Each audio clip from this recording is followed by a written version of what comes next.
शुभ सकाळ मंडळी, श्री स्वामी समर्थ. तर आजची माझी रांगोळी बघू शकता किती मस्त आणि सुरेख आलेली होती. मला तर खूप आवडली.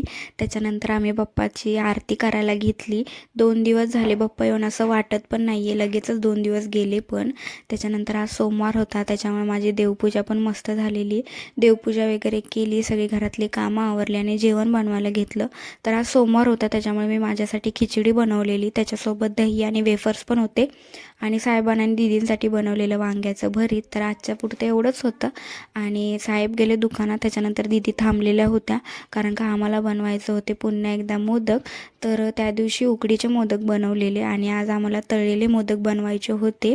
आणि त्या दिवशी सारण आम्ही शेंगदाण्याचं कूट आणि गुळाचं होतं आणि आजचं सारण खोबऱ्याचं आणि गुळाचं होतं.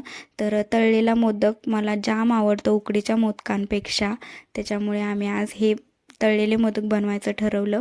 मोदक वगैरे बनवले, बाप्पाला वगैरे नैवेद्य दाखवला, आरती वगैरे करून घेतली आणि रात्रीच्या जेवणामध्ये आमचा पावभाजीचा बेत ठरला. तर दीदींनी वाटाणे आधीच भिजत घातलेले होते. त्याच्यानंतर सगळ्या भाज्या वगैरे साफ करून घेतल्या, चांगल्या धुवून घेतल्या आणि कुकरमध्ये टाकल्या. त्याच्यामध्ये तेल, थोडंसं मीठ आणि हळद टाकलं आणि त्याच्यातच मी सगळे गरम मसाले पण ॲड केले, म्हणजे तेजपत्ता, लवंग, अद्रक, लसूण, म्हणजे ते सुद्धा टाकलं. सगळं टाकून मी मस्त शिजवून घेतलं. जास्त शिट्ट्या नाही काढल्या तरी पण मस्त शिजलेलं होतं सगळं, कारण का वाटाणा भिजत घातलेला, त्याच्यामुळे त्याला शिजायला जास्त वेळ लागला नाही. त्याच्यानंतर बटर लावून पाव पण मस्तपैकी भाजून घेतले आणि ही आमची भाजी खूप मस्त झालेली होती.